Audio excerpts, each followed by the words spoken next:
Maths foundation के physics के class में आप सभी का स्वागत है। मैं इरफान आलम क्लास 12th का फिजिक्स स्टार्ट कर रहा हूँ। ये फिजिक्स उन स्टूडेंट्स के लिए है जो 2026 में क्लास 12th का बोर्ड एग्जाम लिखने वाले हैं। इस फिजिक्स में मैं CBSE class 12th, ISC class 12th और स्टेट बोर्ड क्लास 12th सभी का सिलेबस कवर करूंगा और उनके क्वेश्चंस को डिस्कस करूंगा। तो आइए मैं स्टार्ट करता हूं क्लास 12 के फिजिक्स के बारे में। फिजिक्स में सबसे पहला यूनिट जो आप देखेंगे उस यूनिट का नाम है इलेक्ट्रोस्टैटिक्स। फर्स्ट यूनिट है, यह यूनिट कहलाता है इलेक्ट्रोस्टैटिक्स। ये इलेक्ट्रोस्टैटिक्स दो वर्ड का कॉम्बिनेशन है। अगर आप इलेक्ट्रोस्टैटिक वर्ड का एनालिसिस करेंगे तो आपको पता चलेगा कि ये दो वर्ड से मिलकर बना है। इसका पहला जो वर्ड है ये वर्ड कहलाता है इलेक्ट्रो। इलेक्ट्रो शब्द बना है इलेक्ट्रॉन से और यहां पर इलेक्ट्रो के मतलब है चार्ज के। फिजिक्स में जब भी इलेक्ट्रो कहा जाए, जैसे इलेक्ट्रोप्लेटिंग, इलेक्ट्रोलाइसिस, इलेक्ट्रोस्टैटिक्स, इलेक्ट्रॉनिक्स, तो मतलब ये कहीं ना कहीं इलेक्ट्रॉन से जुड़ा हुआ है और इलेक्ट्रॉन के मतलब यहां पर चार्ज के है। तो इलेक्ट्रो के मतलब हो गया चार्ज। और इसका जो दूसरा वर्ड है ये वर्ड कहलाता है स्टैटिक्स। इसके मतलब होता है रेस्ट। तो अगर इलेक्ट्रोस्टैटिक्स का लिटरली मीनिंग आप देखेंगे तो आपको पता चलेगा इसके मतलब होगा चार्ज एट रेस्ट। तो आप समझिए ये चार्ज एट रेस्ट है, लेकिन फिजिक्स में इसके क्या मतलब होता है आइए इसको समझते हैं। पहले से आप जानते हैं कि चार्ज दो तरह का होता है। एक को पॉजिटिव चार्ज कहा जाता है और दूसरे को नेगेटिव चार्ज। अगर आपने एक पॉजिटिव चार्ज के करीब में एक दूसरा पॉजिटिव चार्ज लेकर आए हैं तो ये पॉजिटिव चार्ज इस पॉजिटिव चार्ज को इस तरफ पुश करेगा और ये पॉजिटिव चार्ज इस पॉजिटिव चार्ज को इस तरफ पुश करेगा। मतलब दो पॉजिटिव चार्ज के बीच में एक फोर्स ऑफ रिपल्सन काम करेगा।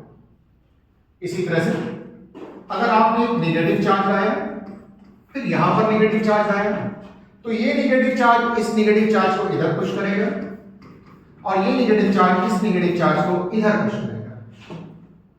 इन दोनों चार्ज के बीच में रिपेल करने वाला फोर्स लगा, इस फोर्स को कहा जाता है रिपल्सिव फोर्स या फोर्स ऑफ रिपल्सन। अगर आपने एक पॉजिटिव चार्ज रखा और दूसरा नेगेटिव चार्ज रखा तो पॉजिटिव और नेगेटिव चार्ज के बीच में एक अट्रैक्शन का फोर्स काम करता है। मतलब ये पॉजिटिव चार्ज नेगेटिव चार्ज को अपनी तरफ पुल करेगा और ये नेगेटिव चार्ज पॉजिटिव चार्ज को अपनी तरफ पुल करेगा।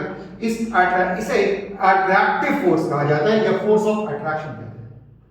मतलब किसी भी दो चार्ज के बीच में या तो अट्रैक्शन या रिपल्सन का फोर्स काम करता है। इस अट्रैक्शन या रिपल्सन के फोर्स को कहा जाता है इलेक्ट्रोस्टैटिक फोर्स।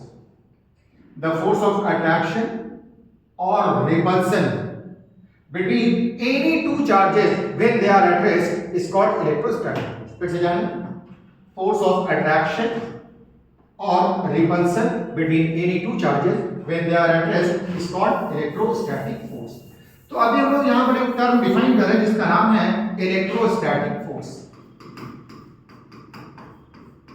इलेक्ट्रोस्टैटिक फोर्स, जब आप स्पेस के किसी पॉइंट पर कोई चार्ज रखते हैं तो इस चार्ज से एक इलेक्ट्रिकल इफेक्ट निकलता है और इस इलेक्ट्रिकल इफेक्ट को इस चार्ज के चारों ओर महसूस किया जा सकता है। जितने स्पेस तक आप इस चार्ज के इलेक्ट्रिकल इफेक्ट को महसूस कर पाएंगे उस स्पेस को कहा जाता है इलेक्ट्रिक फील्ड। इलेक्ट्रिक फील्ड, तो फिजिक्स का एक टर्म यहां पर आया इलेक्ट्रोस्टैटिक फोर्स, दूसरा टर्म आया है इलेक्ट्रिक फील्ड। अब आपके पास मान लिया जाए कि 1 कूलम का एक चार्ज है तो इस चार्ज को कहते हैं यूनिट पॉजिटिव चार्ज। जब इस यूनिट पॉजिटिव चार्ज को इस फील्ड में पुट करेंगे तो इस यूनिट पॉजिटिव चार्ज की एनर्जी या तो इंक्रीज कर जाएगी या डिक्रीज कर जाएगी। तो इलेक्ट्रिक फील्ड में रखने पर यूनिट पॉजिटिव चार्ज की एनर्जी जितने अमाउंट से इंक्रीज कर जाए या जितने अमाउंट से डिक्रीज कर जाए, इसको कहा जाता है इलेक्ट्रिक पोटेंशियल। Electric potential. तो आप देखेंगे यहां पर मैंने 3 फिजिकल क्वांटिटीज का नाम लिखा है। एक इलेक्ट्रोस्टैटिक फोर्स है, दूसरा इलेक्ट्रिक फील्ड है और तीसरा इलेक्ट्रिक पोटेंशियल है। इन तीनों के तीनों चीजों की उत्पत्ति होती है स्टेशनरी चार्ज के कारण, मतलब वो चार्ज जो रुका हुआ है। Electrostatic force, electric field and electric potential due to stationary charge. फिर से समझिए, electrostatic force, electric field and electric potential due to stationary charge. Physics के जिस ब्रांच में इन 3 चीजों के बारे में हम स्टडी करते हैं, इसी का नाम है इलेक्ट्रोस्टैटिक्स।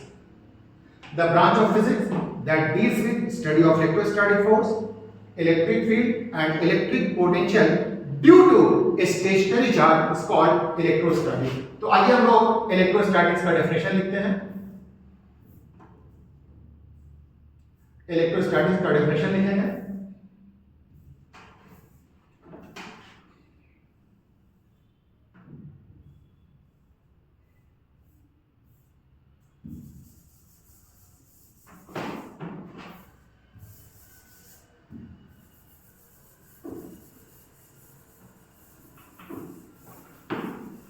तो एक बार फिर से देख लें।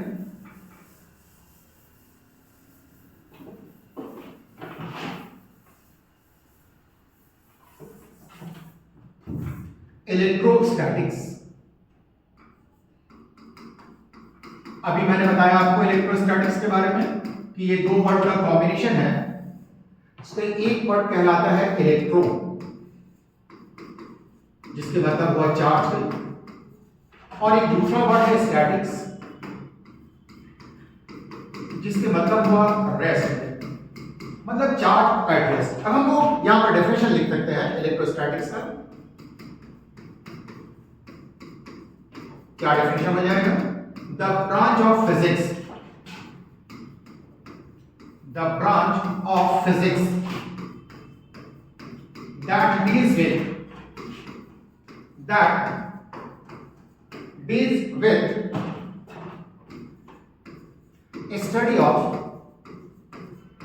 study of electrostatic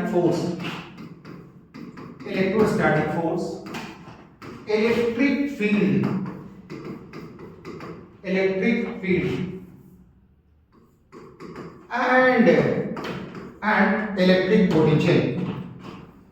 and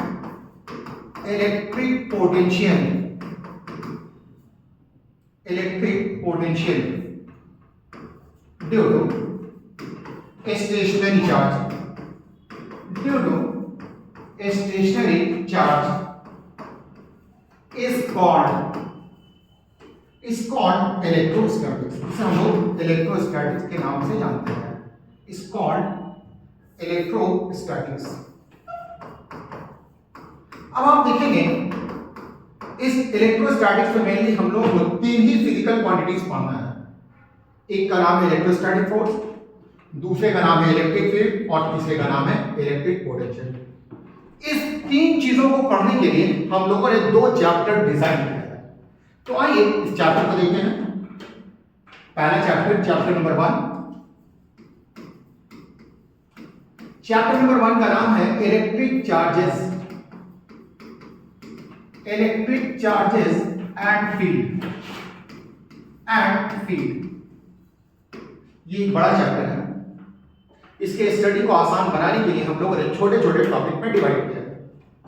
इसका पहला टॉपिक है जिसका नाम है basics of electric charges. Basics of electric charges.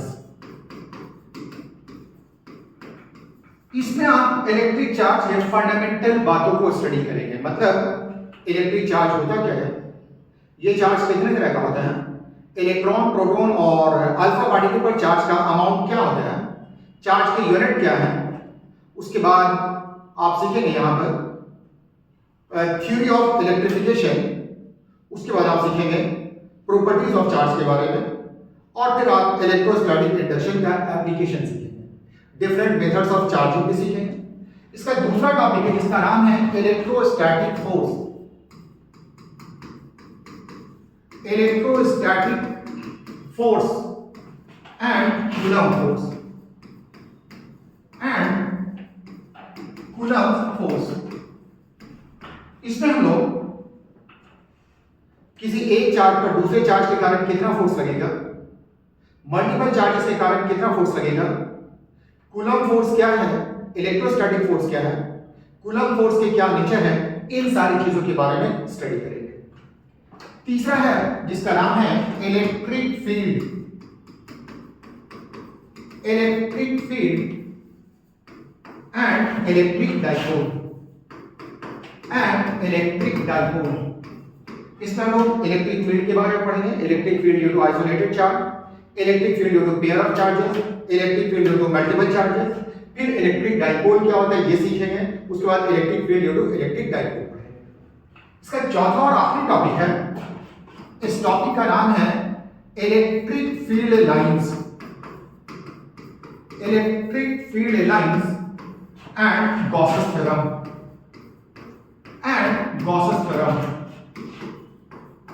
हम लोग यहां पर इस चीज के बारे में पढ़ेंगे, electric field lines and Gauss's theorem.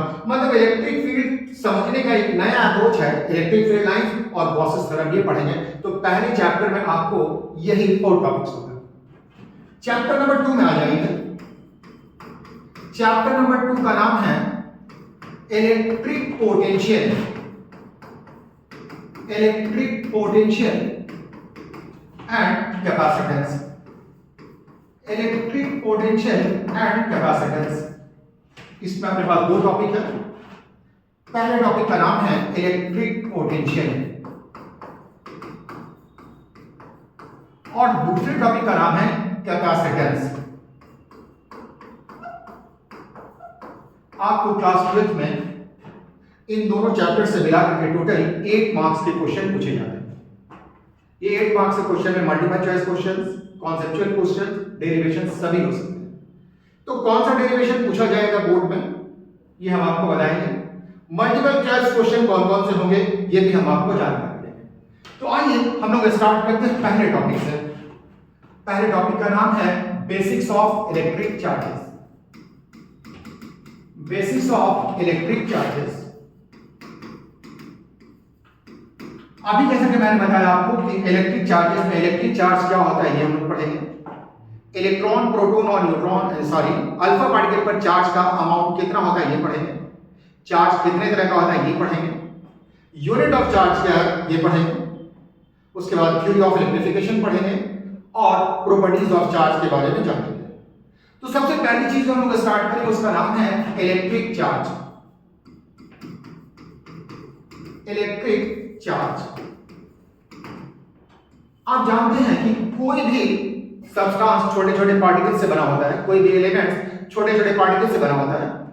ये सबसे छोटे पार्टिकल को एटम कहा जाता है और एटम मेनली 3 तरह के पार्टिकल से बना होता है, इलेक्ट्रॉन, प्रोटॉन एंड न्यूट्रॉन। जब आप 2 इलेक्ट्रॉन को करीब लाएंगे तो ये वाला इलेक्ट्रॉन इस इलेक्ट्रॉन को इधर रिपेल करेगा और ये इलेक्ट्रॉन इस इलेक्ट्रॉन को इधर रिपेल करेगा। अगर आपने 2 प्रोटॉन को करीब लाया तो यही बात होगी, इधर और इधर होगा। अगर आपने एक प्रोटॉन लिया और एक इलेक्ट्रॉन लिया तो प्रोटॉन इलेक्ट्रॉन को अपनी तरफ पुल करेगा और इलेक्ट्रॉन प्रोटॉन को अपनी तरफ पुल करेगा। मतलब इलेक्ट्रॉन और प्रोटॉन के बीच में या तो रिपल्सन का फोर्स काम करेगा या अट्रैक्शन का फोर्स काम करेगा। इलेक्ट्रॉन इलेक्ट्रॉन में रिपल्सन, प्रोटॉन प्रोटॉन में रिपल्सन, लेकिन इलेक्ट्रॉन प्रोटॉन में अट्रैक्शन होता है। ये जो रिपल्सन एंड अट्रैक्शन के पीछे जो कारण है वही चार्ज कहलाता है। तो ये चार्ज प्रॉपर्टी है इलेक्ट्रॉन की एंड प्रोटॉन की। इसी प्रॉपर्टी के कारण इलेक्ट्रॉन इलेक्ट्रॉन के बीच में रिपल्सन होगा, प्रोटॉन प्रोटॉन के बीच में रिपल्सन होगा, लेकिन इलेक्ट्रॉन एंड प्रोटॉन के बीच में अट्रैक्शन। तो इलेक्ट्रिक चार्ज क्या है? It is a property of electron and proton due to which there is repulsion between electron electron, proton proton, but there is attraction between electron and proton. तो आइए हम लोग electric charge को define करते हैं। लिखेंगे it is the property of electron and proton It is the property of electron and proton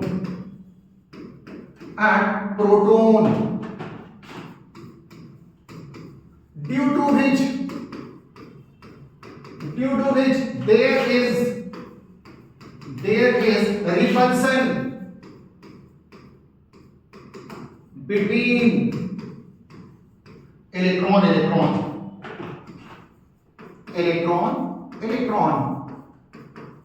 comma देखिए proton but there is attraction between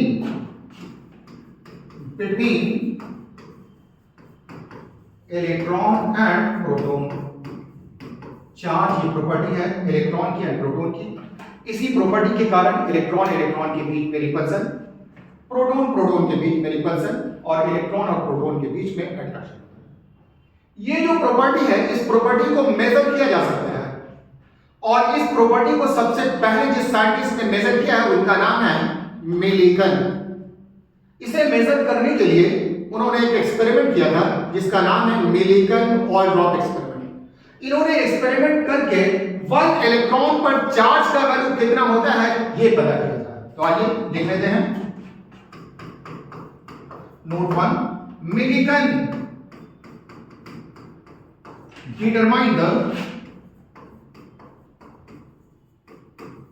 determine the value of charge on an electron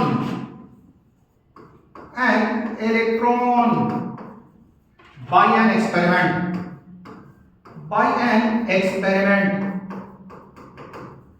known as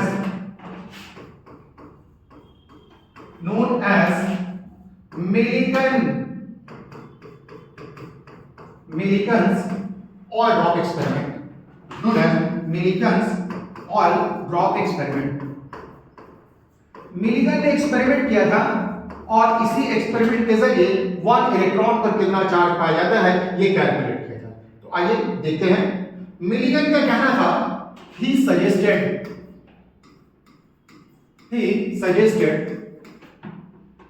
charge on 1 electron पर जो charge का value होता है वो 1.6 × 10⁻⁻19 coulomb होता है। बाद में पता लगाया गया कि प्रोटॉन पर भी इतना ही चार्ज होता है, मतलब चार्ज ऑन 1 प्रोटॉन ये भी 1.6 × 10⁻⁻19 कूलम होता है। तो इस तरह से जितना चार्ज इलेक्ट्रॉन पर उतना ही charge proton.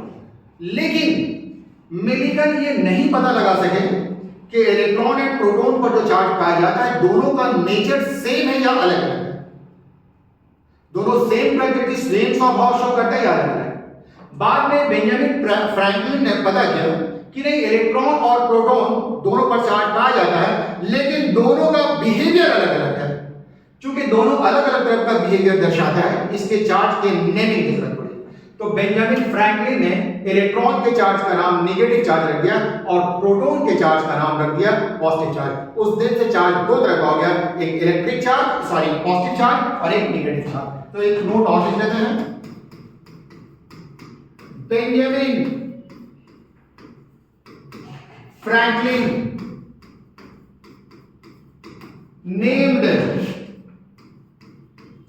named the charge of electron as negative charge and charge of proton as positive charge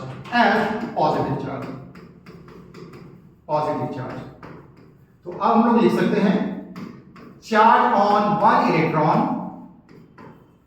इसका जो वैल्यू हो जाएगा -1.6 × 10⁻⁻19 कूलम। इसी तरह से चार्ज ऑन वन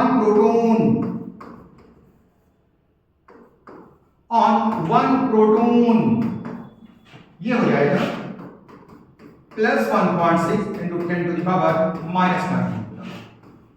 अब जिस भी बॉडी पर इलेक्ट्रॉन के नेचर का चार्ज होगा उसे नेगेटिवली चार्ज बॉडी कहा जाएगा, और जिस भी बॉडी पर प्रोटॉन के नेचर का चार्ज होगा इसे पॉजिटिवली चार्ज बॉडी कहा जाएगा।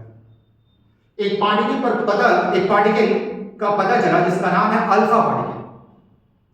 अल्फा पार्टिकल पर जो चार्ज पाया गया वो प्रोटॉन के नेचर का चार्ज था, मतलब अल्फा पार्टिकल पर पॉजिटिव चार्ज था। तो charge on one alpha particle, charge on one alpha particle, alpha particle पर जो चार्ज होता है वो प्रोटॉन के नेचर का मतलब पॉजिटिव है, और ये प्रोटॉन के चार्ज का जस्ट डबल होता है। प्रोटॉन पर +1.6 है तो इस पे +3.2 हो जाएगा, 3.2 इंटू 10⁻⁻⁹ कूलम। तो इस तरह से आप देखेंगे कि अभी हम लोगों को पता चला कि चार्ज क्या है, इलेक्ट्रॉन, प्रोटॉन और अल्फा पार्टिकल पर किस नेचर का चार्ज है और इसका अमाउंट क्या है। इन बातों को स्टडी से पता चला कि चार्ज दो तरह का होता है, एक को कहा जाता है नेगेटिव चार्ज और दूसरे को कहते हैं पॉजिटिव चार्ज। तो आइए लिखते हैं हम लोग two types of charges. Types of charges, पहले को कहा जाएगा नेगेटिव चार्ज और दूसरे को कहा जाएगा पॉजिटिव चार्ज। पॉजिटिव चार्ज, इन नेगेटिव चार्ज और पॉजिटिव चार्ज के बीच में कुछ डिफरेंस होता है। वो बात जो इन दो तरह के चार्ज के बीच के डिफरेंस को बताता है इसे पोलैरिटी ऑफ चार्ज कहा जाता है। तो नेक्स्ट हम लोग बात करेंगे पोलैरिटी ऑफ चार्ज के बारे में। Polarity of charge, the property that differentiates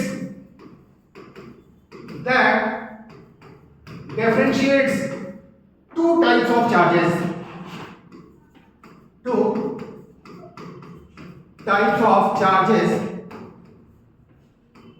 is called polarity of charge. Is called polarity of charge. Is called polarity of charge. आइए नेक्स्ट हम लोग बात करेंगे यूनिट ऑफ चार्ज के बारे में। यूनिट ऑफ चार्ज, चार्ज की दो तरह के यूनिट पढ़ेंगे। एक को कहा जाता है SI unit of charge. Unit of charge, charge का एसआई यूनिट होता है coulomb.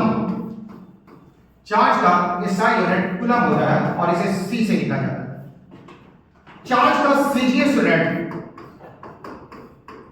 CGS unit of charge ये कहलाता है स्टैट कूलम। स्टैट कूलम, ये स्टैट कूलम और स्टैट कूलम के बीच में रिलेशन होता है। आइए हम लोग देखते हैं क्या रिलेशन है। तो 1 कूलम ये बराबर होता है 3 into 10 to the power 9 stat coulomb. Charge के ही दो यूनिट नहीं है, और भी यूनिट्स हैं। तो आगे देखिए other units of charge. Other units of charge, एक यूनिट कहलाता है एब कूलम, एक यूनिट कहलाता है EMU जिसको हम लोग कहते हैं इलेक्ट्रोमैग्नेटिक यूनिट। मैग्नेटिक यूनिट एक कहलाता है ESU मतलब इलेक्ट्रो स्टैटिक यूनिट। क्लास 11 में आपने पढ़ा है कि फिजिकल क्वांटिटीज को दो हिस्सों में डिवाइड किया जाता है, एक स्केलर कहलाता है और दूसरा वेक्टर। जिसमें सिर्फ मैग्नीट्यूड हो वो स्केलर है, जिसमें मैग्नीट्यूड और डायरेक्शन दोनों हो वो वेक्टर है। चार्ज में सिर्फ मैग्नीट्यूड होता है, इसलिए चार्ज एक स्केलर फिजिकल क्वांटिटीज है। तो नोट 3 में लिख लेंगे charge is scalar physical quantity, scalar physical quantity. तो ये पहला लेक्चर था, इसमें आपको यही बताया गया है। आपने देख लिया कि इलेक्ट्रिक चार्ज क्या है, electron, proton and alpha particle पर कितना चार्ज होता है, चार्ज कितने तरह का होता है, चार्ज के क्या यूनिट्स हैं, इन यूनिट्स के बीच में क्या रिलेशन। तो आज के लिए इतना ही है, बाकी बातें हम आपको अगले क्लास में बताएंगे। ठीक, ओके, थैंक यू।